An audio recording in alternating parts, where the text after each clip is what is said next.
నమస్తే. అధికారం కార్యక్రమానికి స్వాగతం. నేడు ఈ చర్చా కార్యక్రమంలో ముఖ్యంగా తెలుగు రాష్ట్రాల్లో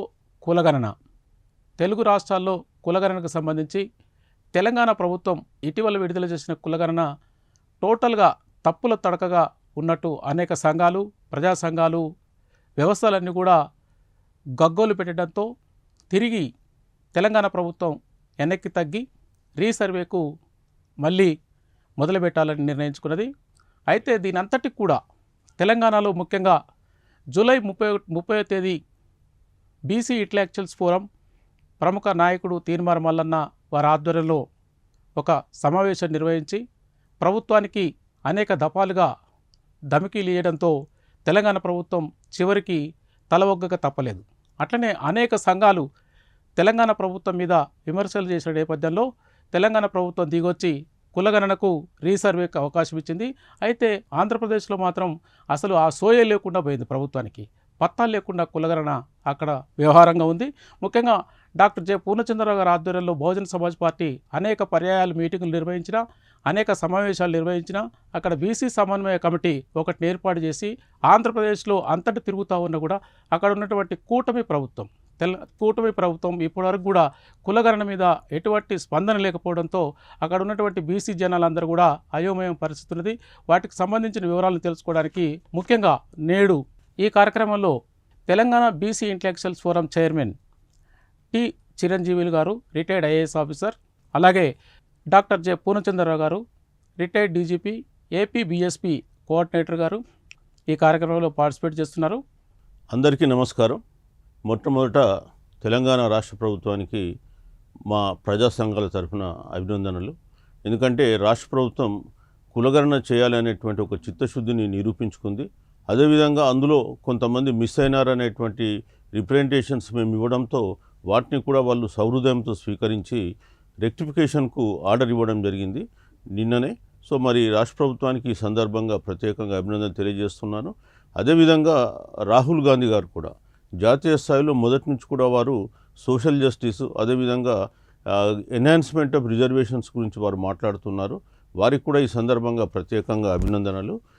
ముఖ్యంగా నిన్న ప్రకటించినటువంటి అంశాలలో 2 అంశాలున్నాయి. ఒకటి, సర్వేలో మిస్ అయిన వాళ్ళను మళ్ళీ సర్వే చేస్తాం ఈ నెల 16 నుంచి 24వ తారీఖు అని ఒకటి. అదేవిధంగా విద్యా, ఉద్యోగాలు, స్థానిక సంస్థల్లో 42% రిజర్వేషన్స్కు చట్టం చేసి కేంద్రానికి వెళ్ళి పంపించి మరి కేంద్రాన్ని కూడా ఒప్పించి ఈ దీన్ని పూర్తిగా చట్ట రూపంలో తీసుకురాస్తామని చెప్పేసి రాష్ట్ర ప్రభుత్వం ప్రకటించడం సంతోషకరమైన విషయం. సో మరి ఇదే స్ఫూర్తితో రాష్ట్ర ప్రభుత్వం ముందుకు పోవాలని చెప్పి కోరుతున్నాం. అయితే మేము కోరేది ఒకటే, ఈ కులగణన లెక్కలు గతంలో ఏదైతే ప్రభుత్వం వెల్లడించిందో అందులో అనేకమైనటువంటి అవకతవకలు దొర్లి అని చెప్పేసి మేము రాష్ట్ర ప్రభుత్వానికి రిప్రజెంటేషన్ ఇవ్వడం జరిగింది. సో గత వారంలో మన మంత్రివర్యులు పొన్నం ప్రభాకర్ గారు కూడా బీసీ సంఘాలతో సమావేశం నిర్వహించినప్పుడు కూడా నేను లెక్కలతో సహా వారికి వివరించడం జరిగింది. ఆ లెక్కల్ని నేను ఇక్కడ మీకు వివరించడానికి ప్రయత్నిస్తాను. అదేవిధంగా ఇవాళ సంఘాలన్నీ కూడా రాష్ట్ర ప్రభుత్వం చేసినటువంటి ఒక మంచి చర్యను ప్రశంసిస్తూనే వీటిని రాజకీయం చేయకుండా నిజంగా బీసీ సంఘాలకు, బీసీల అభివృద్ధి కొరకు దీన్ని చేయాలని చెప్పేసి కోరుతూ ఉన్నాయి. సో మనం ఇప్పుడు కులగణనకు వచ్చేస్తే కామారెడ్డి డిక్లరేషన్లో రాష్ట్ర ప్రభుత్వం మేము అధికారంలో వచ్చినాక 6 నెలల్లో కులగణన చేసి బీసీల యొక్క రిజర్వేషన్స్ స్థానిక సంస్థల్లో 42% పెంచుతామని చెప్పి తెలియజేయడం జరిగింది. సో మరి వాళ్ళు దానికి అనుకూలంగా 16th ఫిబ్రవరి రోజు 2024న అసెంబ్లీ తీర్మానం చేశారు. అంటే ఒక సమగ్రమైన సర్వే, అందులో సామాజిక, ఆర్థిక, విద్యా, ఉద్యోగ, రాజకీయ అంశాలు, సాంస్కృతిక అంశాల వెనుకబాటుతనాన్ని తెలియజేసేటువంటి ఒక సమగ్ర సర్వే చేస్తామని చెప్పారు. అదేవిధంగా మార్చ్ 15th రోజు దానికి 150 కోట్లు అలాట్ చేస్తూ జీవో ఇచ్చారు. కానీ తర్వాత పార్లమెంట్ ఎన్నికలు రావడం ఆ విషయాన్ని కొంత పక్కన పెట్టడం జరిగింది. మళ్ళీ రాష్ట్ర ప్రభుత్వం ఏంటంటే కేవలం ఓటర్ లిస్టులలో బీసీలను గుర్తించి ఎన్నికలకు వెళ్ళాలని చెప్పి ప్రయత్నం చేసింది. ఆ సందర్భంలో జూలై 30వ తారీఖున నేను బీసీ ఇంటలెక్చువల్ ఫోరం ఆధ్వర్యంలో ఒక సమావేశాన్ని తాజకృష్ణ హోటల్లో నిర్వహించడం జరిగింది. సో అందులో తీన్మార్ మల్లన్న కానీ ఇతర అన్ని సామాజిక సంస్థలు, ప్రజా సంస్థలు పాల్గొనడం జరిగింది. ఆ తర్వాత ఈ ప్రజా సంఘాలన్నీ కూడా ప్రభుత్వం పైన తీవ్రమైన ఒత్తిడి తీసుకురావడంతో అక్టోబర్ 10th రోజు రాష్ట్ర ప్రభుత్వం సర్వే చేస్తానని చెప్పేసి జీవో ఇవ్వడం జరిగింది. అదేవిధంగా నవంబర్ 4th నుంచి ఈ సర్వే అనేది జరగడం జరిగింది. సో మరి ఈ సర్వేలో కొన్ని రాజకీయ పార్టీలు ఈ సర్వేలో అనేకమైనటువంటి ఆర్థిక అంశాల డాటా కలెక్ట్ చేస్తున్నారు. 56 అంశాలు ఉన్నాయి, దానికి అదనంగా ఇంకో 19 అంశాలు ఉన్నాయి. ఈ ఆర్థికపరమైన అంశాలు ఎందుకు, మేము దీనికి సహకరించమని చెప్పేసి కొన్ని రాజకీయ పార్టీలు సహకరించలేకపోవడం జరిగింది. అదేవిధంగా వాళ్ళు సర్వేలో కూడా పాల్గొనలేరు. కానీ ఈరోజు ఆ పాల్గొన్నటువంటి పార్టీలు ఈ సర్వేను దుమ్మెత్తిపోస్తున్నాయి.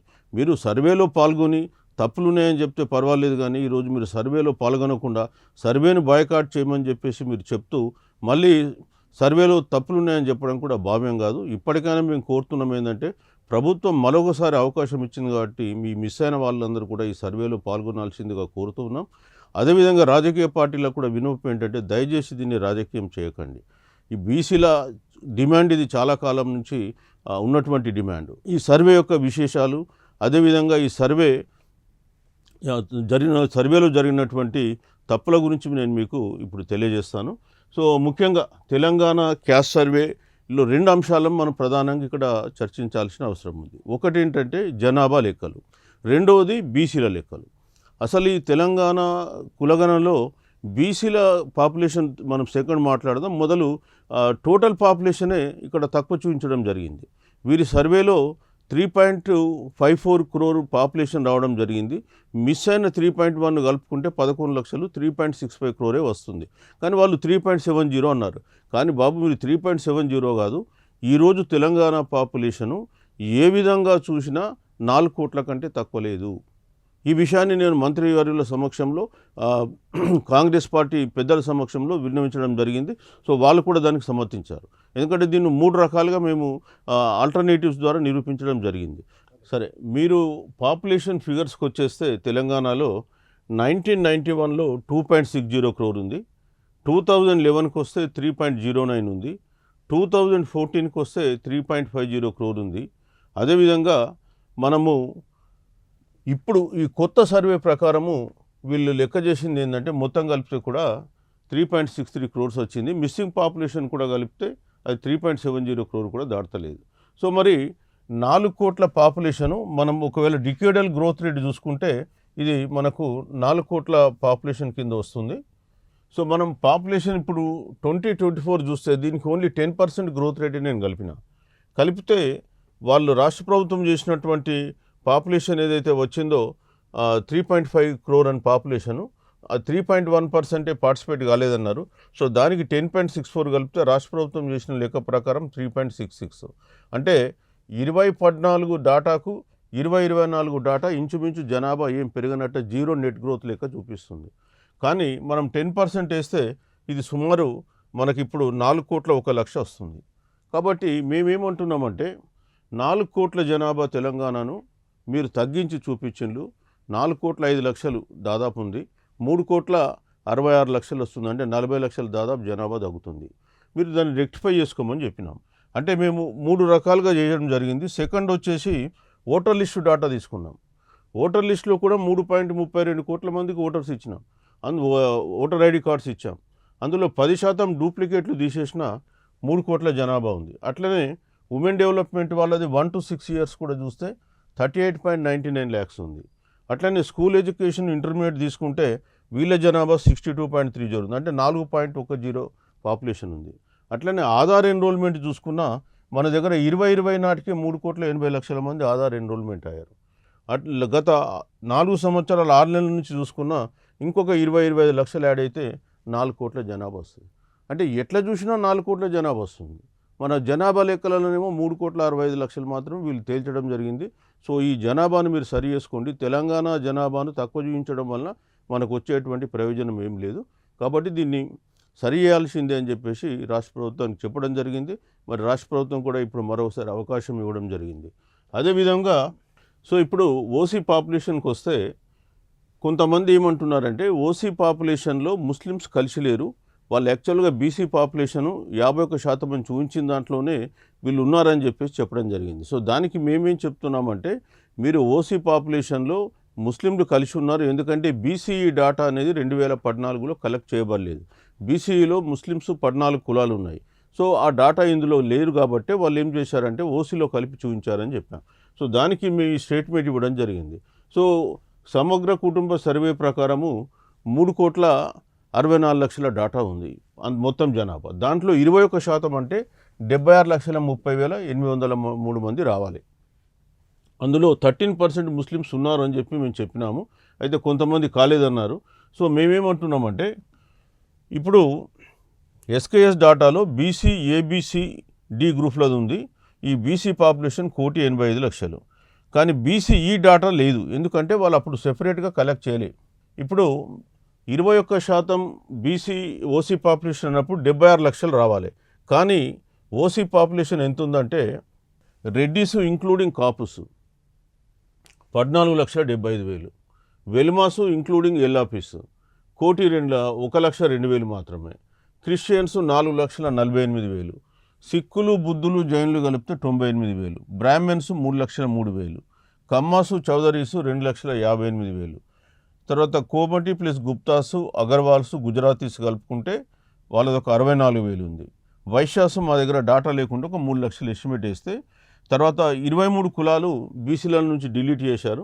వాళ్ళ పాపులేషన్ కూడా ఇందులో వేసాం 1,78,781. అదర్స్ ఇంకా చాలా కొన్ని కులాలు ఉన్నాయి, ఇంకొక 20-30 కులాలు ఉన్నాయి. ఆ కులాల డాటా కూడా తీసుకుంటే మొత్తం కలిపి 33,65,000 దాటలే. అంటే 8.98 9% కంటే ఎక్కువ ఓసీలు లేరు. అందులో ముస్లిం పాపులేషన్లు కలిపినాం.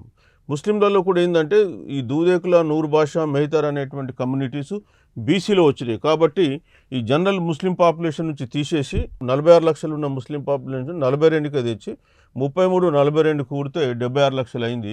ఇంచుమించు మనం ఏదైతే చెప్పినామో 76 lakhs దానికి ఇది టాలీ అయింది. అంటే ముస్లిం పాపులేషన్ ఇలా కలిసి ఉందని చెప్పి చెప్పడం జరిగింది. సో బీసీ పాపులేషను ఈరోజు కొత్త కులగణనలో 46% వచ్చింది. గతంలో 41% ఉండే 5% పెరిగిందని చెప్పి ఎవరైతే అన్నారో అది కాదు అని చెప్పి చెప్పడం జరిగింది. సో బీసీ పాపులేషన్ 5% ఇందులో తగ్గడం జరిగింది.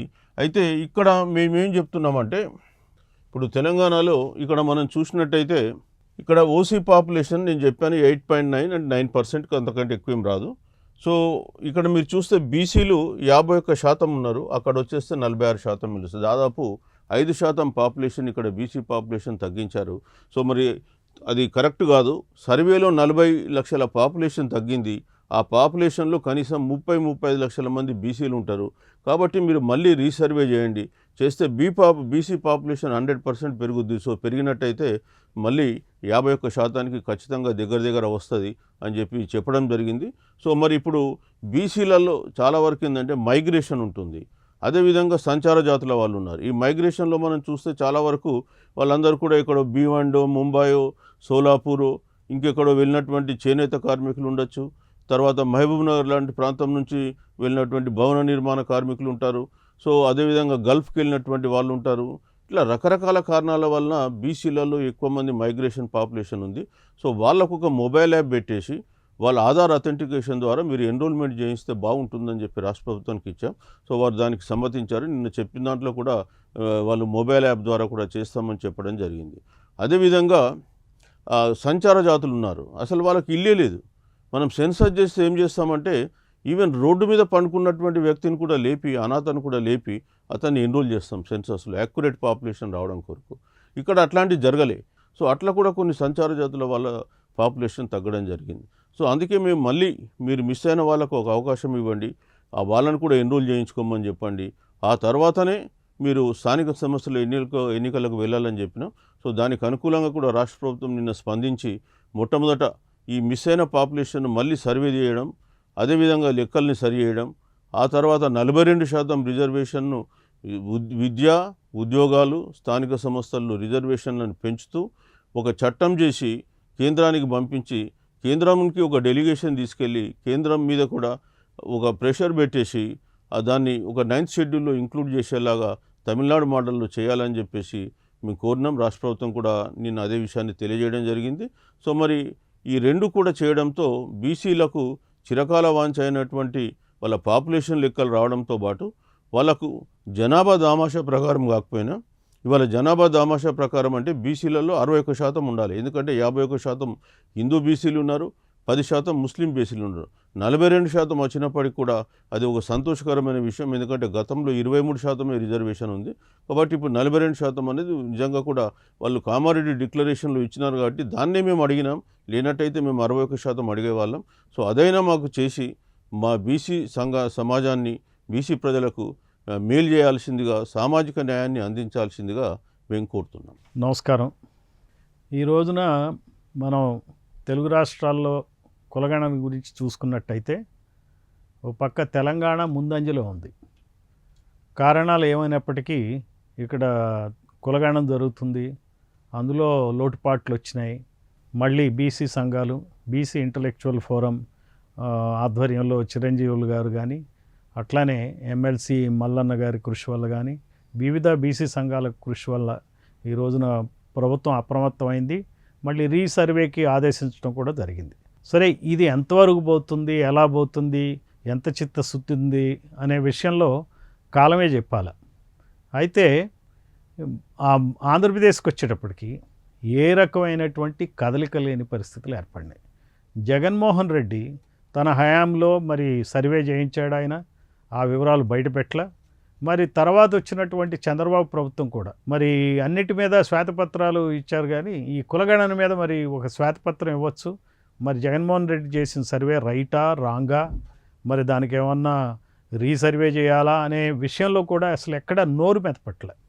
అక్కడ ఓ పక్క పవన్ కళ్యాణ్ కానీ, బీజేపీ నాయకులు కానీ ఎవరు కూడా ఈ రోజున ఈ ఆంధ్రప్రదేశ్లో కులగణన మీద ఏ రకమైనటువంటి నోరు మెదపని పరిస్థితి ఏర్పడింది. టీడీపీ తన మేనిఫెస్టోలో క్లియర్గా చెప్పింది, 34% రిజర్వేషన్లు ఇస్తాం, నామినేటెడ్ పోస్టుల్లో ప్రాధాన్యత ఇస్తాం అని చెప్పారు. మరి స్థానిక సంస్థల ఎలక్షన్లో 34% రిజర్వేషన్ ఇవ్వాలంటే ఖచ్చితంగా కులగణన ఆధారంగా, అది కూడా ట్రిపుల్ టెస్ట్ ఏదైతే సుప్రీంకోర్టు నిర్దేశించిందో దాని ప్రకారమే దాన్ని చేసి మరి చట్టం చేస్తే, అది కూడా కేంద్రం ఆమోదిస్తే అప్పుడే బీసీలకు రిజర్వేషన్లు వస్తాయి. ఇక్కడ తెలంగాణలో కూడా రేపొద్దున నిజంగా రిజర్వేషన్లు రావాలంటే కేంద్రం కూడా ఆమోదించాల్సిన పరిస్థితి ఏర్పడింది. అయితే ఈ రోజున ఆంధ్రప్రదేశ్లో ఎవరి పని వాళ్ళు చేయాలి. ఈ రోజున రాష్ట్ర ప్రభుత్వం పని రాష్ట్ర ప్రభుత్వం చేయాలి, మరి కేంద్ర ప్రభుత్వం చేయాల్సిన పని కేంద్ర ప్రభుత్వం చేయాలి.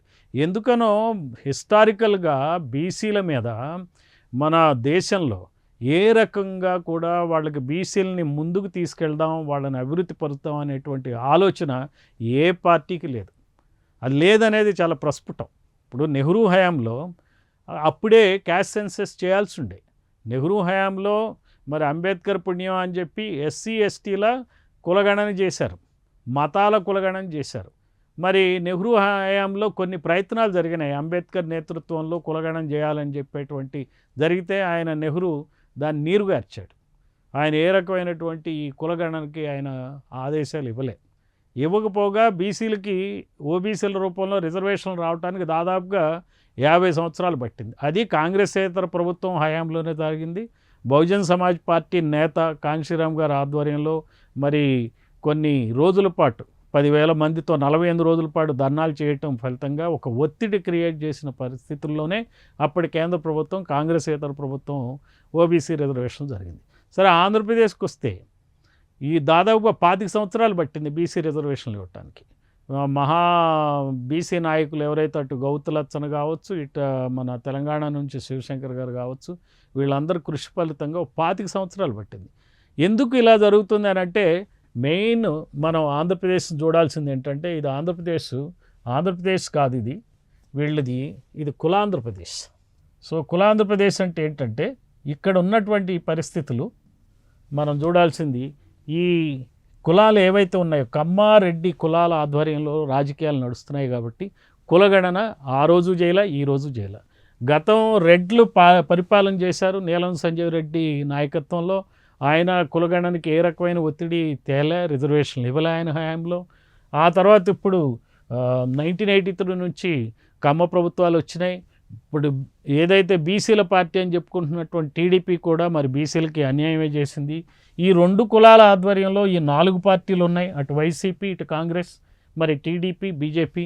ఈ ప్రభుత్వాల ఒక పక్కన బీజేపీ రాష్ట్ర అధ్యక్షులు పురంధరేశ్వరి, ఆమె ఎన్టీఆర్ కుటుంబంలోని ఆవిడ, ఎన్టీఆర్ స్వయాన కూతురు, ఆమె మాట్లాడట్లా. మరి ఎన్టీఆర్ అల్లుడు చంద్రబాబు, ఆయన ఆధ్వర్యంలో టీడీపీ ప్రభుత్వం కూడా ఏం మాట్లాడట్లేదు. మరి అట్లనే జగన్మోహన్ రెడ్డి అపోజిషన్లో ఉండి కనీసం అపోజిషన్ వాళ్ళన్నా ఏదో ఒకటి రూలింగ్ పార్టీని ఇబ్బంది పెట్టడానికైనా ఇచ్చేస్తారు. అది కూడా చేయట్లేదు జగన్మోహన్ రెడ్డి, గమ్మునున్నాడు. మరి కాంగ్రెస్ పార్టీ అధ్యక్షురాలు ఆంధ్రప్రదేశ్ షర్మిలారెడ్డి, ఆమె కూడా ఇప్పుడు ఇక్కడ కాంగ్రెస్ ప్రభుత్వం కులగానం చేస్తుంది, రాహుల్ గాంధీ ఏమో కులగానం చేయమంటున్నాడు. మరి ఈమెం చేస్తుంది ఇక్కడ, ఈ షర్మిలారెడ్డి ఏం చేస్తుంది? అంటే వీళ్ళకి ఎవరూ కూడా బీసీలు అంటే రాజకీయ అనాథలైపోయారు ఆంధ్రప్రదేశ్లో. 242 కులాలు, అటు బీసీ, ఎస్సీ, ఎస్టీ, మైనారిటీలు, ఈ 242 కులాలు ఇప్పుడు డేంజర్ జోన్లో చేరినాయి. ఆస్తులన్నీ, సంపద అంతా, ఎమ్మెల్యే పోస్టులంతా ఈ 2 కులాలే డామినేట్ చేస్తున్నారు. ఈ 2 కులాల ప్రభుత్వాలు ఏర్పడుతున్నాయి. కాబట్టి మనకేం జరుగుతుందంటే చూడండి, ఈ రెడ్లు కమ్మలు కలిపే ఉన్నటువంటి ఎమ్మెల్యేలు 658 మంది రెడ్లు ఎమ్మెల్యేలు అయ్యారు. గత 16 ఎన్నికల్లో ఆంధ్రప్రదేశ్లో జరిగిన దాంట్లో 658 మంది. అదే కమ్మలు 549 అయ్యారు. ఈ ఎమ్మెల్యేలు మొత్తం కలిపితే 1207 మంది అయ్యారు. అంటే 2902 మంది ఎమ్మెల్యేలు అయితే అందులో దాదాపుగా 40% కమ్మారెడ్లు అయ్యారు. వాళ్ళున్న పాపులేషన్ ఎంత? 6%, 5%. ఎక్కువ అంటే ఎక్కువ, అంటే 11%. ఇది కులగణన చేస్తే ఇది 6ఆ, 4ఆ, 5ఆ, 7ఆ అని తెలుస్తుంది. కమ్మ పర్సంటేజ్ 5ఆ, 4ఆ, 3 అని తెలుస్తుంది. కులగణన చేస్తే తెలుస్తుంది. తెలిస్తే ఏమవుతుంది? వాళ్ళ శాతం తక్కువ అని తెలిస్తే, ఎమ్మెల్యేల సంఖ్య తగ్గితే వాళ్ళకి అధికారం పోతుంది. కాబట్టి ఖచ్చితంగా వాళ్ళు ఈ కులగణన ఏడలు ఏ రకమైనటువంటి ఇంట్రెస్ట్ లేదు. దీన్ని ఎట్లా నీళ్లు చల్లాలనే చూస్తారు. ఇప్పుడు కులగణన చేసే ప్రక్రియ చేస్తున్నట్టుగా తెలంగాణలో ఒక బిల్డప్ ఇస్తున్నారు. మేము చేస్తున్నాం, బీసీలు అడుగుతున్నారు, చేస్తున్నారు, సరేలే మేము చేస్తున్నాం అనే ధోరణులు ఇక్కడ సాగుతుంది. అక్కడేంటంటే అసలు ఆ మాత్రం కూడా లెక్క చేయట్లేదు. సో బీసీలు 50% పైగా ఉన్న బీసీలు కేవలం 498 మంది ఎమ్మెల్యేలు మాత్రమే ఉన్నారు. కానీ దాదాపుగా 1400 మంది ఎమ్మెల్యేలు కావాలి. కానీ వాళ్ళు అయింది 400. ముస్లింల పరిస్థితి కూడా అంతే. కనీసం 5% ముస్లింలు ఉంటారు. 5% ముస్లింలు అంటే వాళ్ళు ఒప్పుకోరు. ముస్లిమ్స్ చాలామంది అన్నారు, మాది 10-11%. అది కూడా చేస్తే తెలుస్తుంది. బీసీలు, ముఖ్యంగా బీసీ ముస్లిమ్స్ ఎంతమంది ఉన్నారో బీసీ పరంగా మనం కులగణన చేస్తే వాళ్ళ సంఖ్య కూడా తెలుస్తుంది.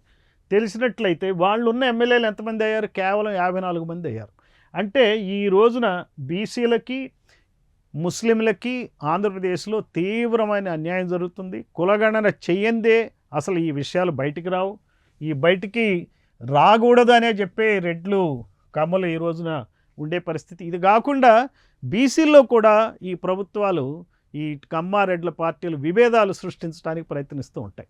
మనం ఇక్కడ చూసుకుందాం, రెడ్లు 658 మంది ఉంటే దాదాపుగా అంతమంది కన్నా ఎక్కువే ఉన్నటువంటి యాదవులు కేవలం 46 మందే ఎమ్మెల్యేలు అయ్యారు గత 16 ఎన్నికల్లో. యాదవులను చూసి మిగిలిన బీసీలు ఏమీ జలసీ పొందాల్సిన అవసరం లేదు. అలానే గౌడ్లు, శెట్టి బల్జతో సహా వాళ్ళు కేవలం 68 మందే ఎమ్మెల్యేలు అయ్యారు. అంటే గౌడ్లు, యాదవులు, శెట్టి బలిజలు కలిపి కేవలం 114 మంది ఎమ్మెల్యేలు అయ్యారు. అంటే 2902లో దాదాపుగా ఈవెన్ 5% కూడా లేరు వీళ్ళు ఎమ్మెల్యేలు కాలే. అంటే చూడండి ఎంత అన్యాయం జరుగుతుందో.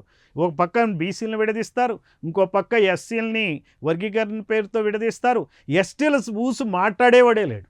ఈ రోజున ఎస్టీ ఎమ్మెల్యేలు రాయలసీమ, నెల్లూరు జిల్లాలు కలిపి 63 అసెంబ్లీ స్థానాలు ఉంటే ఒక్క ఎస్టీ ఎమ్మెల్యే కూడా లేడు.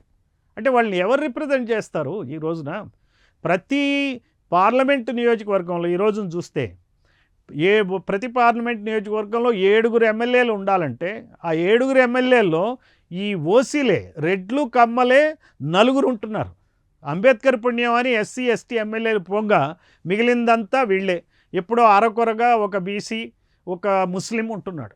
అంటే 7 అసెంబ్లీ స్థానాల్లో కనీసం 2 బీసీలు ఉండాలా, మినిమం 2 బీసీలు ఉండాలా, మరి ఎస్సీలు ఉండాలా, ముస్లింలు ఉండాలా. అంటే దాదాపుగా 5-6 స్థానాలు ఈ సెక్షన్స్ ఉండాలి.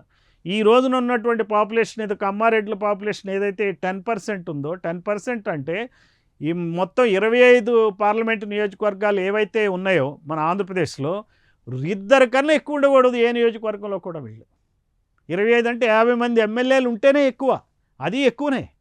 అన్నీ ఓసీ అందరూ కలిపి వెలమ బ్రాహ్మణ్ అంతా కలిపి ఇద్దరికన్నా ఎక్కువ ఉండకూడదు. వాళ్ళు ఇద్దరు పోతే, ఎస్సీ ఎస్టీలు ముస్లింలు ఇద్దరు పోతే ఈ మిగిలిన 3 స్థానాలు ఖచ్చితంగా బీసీలకు ఉండాలంటే 25 ఎంపీ స్థానాల్లో 25 × 3 75 80 మంది బీసీలు ఉండాలి. 80 మంది బీసీలు ఉండి మరి జనాభా దామాషా పద్ధతిలో ఎస్సీలు మరి ఎస్టీలు కలిపి 36 మంది ఉన్న నేపథ్యంలో 116 మంది బీసీ ఎస్సీ ఎస్టీ ముస్లింలు కలుపుకుని ఉంటే ఖచ్చితంగా పాలసీస్ అన్నీ వాళ్ళకి ప్రయోజనకరంగా ఉండే విధంగా సాగుతాయి. లేకపోతే కమ్మారెడ్డి కులాల ఆధ్వర్యంలో నడిపే ప్రభుత్వాలు మన ఆస్తులన్నిటినీ, రాష్ట్ర సంపదను అంతటిని కూడా అదానీలకు అప్పచెప్తున్నారు. మన కృష్ణపట్నం పోర్ట్ ఉంది, మన లోకల్ పారిశ్రామికవేత్త ఉంటే అది మరి అదంతా పోయి అదానికి పోయింది. గంగవరం పోర్ట్ అదానికి పోయింది. రేపొద్దున విశాఖ స్టీల్ ప్లాంట్ కూడా అదానికి అమ్మేటువంటి ప్రయత్నాలు జరుగుతున్నాయి. మరి మూలాపేట పోర్ట్ కూడా జిందాల్కి పోతుందని చెప్తున్నారు. రామాయపట్నం పోర్ట్ కూడా జిందాల్కి పోతుందంటున్నారు. ఈ రకంగా రాష్ట్రాన్ని అమ్మటానికి ఈ 2 కులాలు నిర్ణయించుకున్నాయి. ఈ 2 కులాలు వాళ్ళ యొక్క ఆర్థిక ప్రయోజనాలని, వాళ్ళ వ్యాపార ప్రయోజనాలని, వాళ్ళ రాజకీయ ప్రయోజనాలని చూసుకుంటున్నారు. కానీ ఈ బీసీ ఎస్సీ ఎస్టీ మైనారిటీల ప్రయోజనాలను ఏమాత్రం చూసుకోవట్లే. మరి ఒక బీసీ సబ్ ప్లాన్ లేదు. బీసీ నిధులు 5% కూడా బీసీలకు వాడని పరిస్థితి, డైవర్ట్ చేస్తారు. అనౌన్స్ చేయటమే తప్పితే బడ్జెట్లో నిధుల విషయంలో అన్యాయం. తర్వాత నియామకాలు, ఉద్యోగాల విషయంలో కూడా ఈ రోజున బీసీలకు అన్యాయం జరుగుతుంది. కమ్మారెడ్లకి రిజర్వేషన్ 10% తెచ్చుకున్నారు. ఆ కమ్మారెడ్లకి రిజర్వేషన్ తెచ్చుకుని మరి పొలిటికల్ పోస్టులన్నీ వాళ్ళకే రిజర్వ్డ్. అలాగే విద్యా ఉద్యోగాలు కూడా ఈ ఈడబ్ల్యూఎస్ పేరు పెట్టుకున్నారు, కానీ అది కమ్మారెడ్లకు సంబంధించిన రిజర్వేషన్. ఆ రకంగా రిజర్వేషన్ ఏదన్నా కానీ వాళ్ళు పొందుతున్నారు. ఈ రకంగా బీసీలకు చాలా అన్యాయం జరుగుతుంది. ఆంధ్రప్రదేశ్ లో బహుజన్ సమాజ్ పార్టీ తరఫున మేము అందుకనే బీసీ సంఘాలని యాక్టివేట్ చేస్తూ వచ్చాం. బీసీ సమన్వయ కమిటీ ఒకటి ఫామ్ చేశాం. వాళ్ళ ఆధ్వర్యంలో ఈ రోజున రాష్ట్ర వ్యాప్తంగా కూడా కులగణన చేపట్టాలని చెప్పి ఆందోళన చేపడుతున్నాం. వివిధ రకాలుగా బీసీలు చైతన్యపరుస్తున్నారు. ఒక తెలంగాణలో బీసీలు ఎట్లయితే యాక్టివ్గా ఉన్నారో, వాళ్ళు ఏ రకంగా అయితే డిమాండ్ చేస్తున్నారో, ఖచ్చితంగా అదే పందాలో ఆంధ్ర బీసీలను కూడా మేము సమాయత్తం బహుజన్ సమాజ్ పార్టీ తరఫున చేస్తాం. బీసీలు అందరూ కదలాల, ఈ జరిగే అన్యాయాన్ని తెలుసుకోవాలా. వీళ్ళు ఈ ఎమ్మెల్యేలు, మీ దగ్గర ఉన్న ఎమ్మెల్యేని మార్చుకోవాలా. మనం బీసీ ఎమ్మెల్యేని ఎన్నుకోవాలా. బీసీ ముఖ్యమంత్రి కాదు, అసలు మన బీసీ ఎమ్మెల్యే కావాలా. గుంటూరు పార్లమెంట్ సెగ్మెంట్లో 7 నియోజకవర్గాలు ఉంటే అందులో 3.5 కమ్మ ఎమ్మెల్యేలు ఉన్నారు. అక్కడ కనీసం 2-3 బీసీ ఎమ్మెల్యేలు ఉండాలి. అలానే విజయవాడలో కూడా అదే పరిస్థితి, 2-3 బీసీ ఎమ్మెల్యేలు ఉండాలి. ఎంపీలు చూడండి, కమ్మ ఎంపీలు అక్కడ విశాఖపట్నంలో కమ్మ ఎంపీ, మరి రాజమండ్రిలో కమ్మ ఎంపీ, మరి ఇక్కడ విజయవాడలో కమ్మ ఎంపీ, మరి గుంటూరులో కమ్మ ఎంపీ, నర్సరావుపేటలో కమ్మ, 5 కమ్మ ఎంపీలు 25 ఎట్లయితారు? కనీసం 3 బీసీ ఎంపీలు ఇందులో ఉండాలా. మన ఎంపీల నంబర్ పెరగాలి, ఎమ్మెల్యేల నంబర్ పెరగాలి. రాజ్యసభలో కూడా బీసీలు, విధానసభలో కూడా, కౌన్సిల్లో కూడా బీసీల పెరగాలంటే బీసీలు అందరూ సమాయత్వం కావాలా. ఏ ఏరియాకి ఆ ఏరియాకి అక్కడ బీసీలు యాక్టివేట్ అవ్వాలా. అక్కడ ఉన్నటువంటి జడ్పీ చైర్పర్సన్ పోస్టులు గుంజుకోవాలి, మండల పరిషత్ చైర్మన్లు కావాలా. ఈ దృష్టితో పనిచేయాలి. మనకి ఎవడో చేస్తాడని కాదు, బీసీలు కదం కలిపి ముందుకు రావాలి. ఎక్కడ ఏ బీసీ సంఘం ఏర్పాటు చేసినా దానికి పొలోమని వెళ్లాల్సిందే. ఎవరు నాయకుడో చూడొద్దు, ఇక్కడ సమస్య నాయకుడు. ఈ రోజున బీసీ సంఘాలు అందరూ బీసీ అంతా ఒకటే I'm BC, you're BC, hello BC అనే పద్ధతిలో మనం బీసీలందరూ ముందుకు సాగాలి. సాగినప్పుడే మార్పులు వస్తాయి. కానీ పోరాటం చేయకుండా ఎవరూ పట్టించుకోరు. మనమంతా మంచోళ్ళు, బీసీలంతా మంచోళ్ళు, చెప్పినట్టు వింటారు, వీళ్ళేం పెద్ద గలబా చేయరని చెప్పే దృష్టితో ఈ నాయకులు నిద్ర నటిస్తున్నారు. నిద్ర నటించే వాళ్ళని లేపాలంటే రోడ్ల మీదకి రావాలా, ధర్నాలు చేయాలా. ఈ విషయాల్ని సోషల్ మీడియాలో మనం ప్రచారం చేసుకోవాలా. ఏ పార్టీ అయితే అంది వస్తుందో, మనకి ఏ పార్టీ అయితే అవకాశం ఇస్తుందో బీసీలకి, ఆ పార్టీ వైపు నడవాల్సిందే. మనకి ఇక్కడ పార్టీ కన్నా బీసీ కాజు ముఖ్యం. తెలంగాణలో అదే జరుగుతుంది. అలాగనే బహుజన్ సమాజ్ పార్టీ ఈ రోజున క్యాస్ట్ సెన్సెస్ గురించి మీ వెన్నంటూ ఉంటుంది. కాబట్టి బీసీలందరూ ఎక్కడ బహుజన్ సమాజ్ పార్టీ బీసీల సమావేశం ఏర్పాటు చేసినా రండి, పాల్గొనండి. ఈ బీసీల యొక్క కాజుని మనం ముందుకు తీసుకెళ్దాం, ఈ ప్రభుత్వాలకి బుద్ధి చెప్దాం. ఈ కార్యక్రమంలో Telangana intellectuals forum chairman Chiranjeevi గారు తన దగ్గర ఉన్నటువంటి డాటానంతా కూడా ప్రజలకు, సామాన్య ప్రజలకు వివరించడం జరిగింది. అందులో భాగంగానే గవర్నమెంట్ కూడా దిగొచ్చి రీసర్వేకు అవకాశం కల్పించినట్టు తెలుస్తుంది. ఎందుకంటే చిరంజీవులు గారు అనేక ప్రజా సంఘాలు, కుల సంఘాలు, ఆర్ కృష్ణయ్య లాంటి వాళ్ళు, తీర్మాన మల్లన్న లాంటి వారు అనేక కార్యక్రమాలు చేపట్టడంతో ఈ రాష్ట్రంలో తిరిగి ప్రభుత్వం రీసర్వేకి ఇచ్చినట్టుగా తెలుస్తుంది.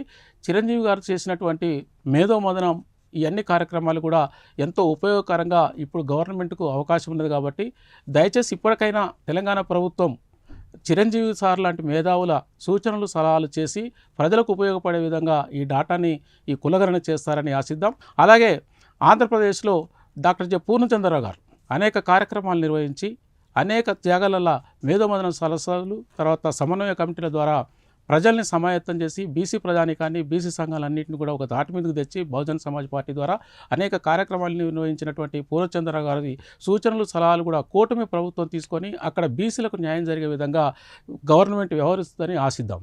Thank you.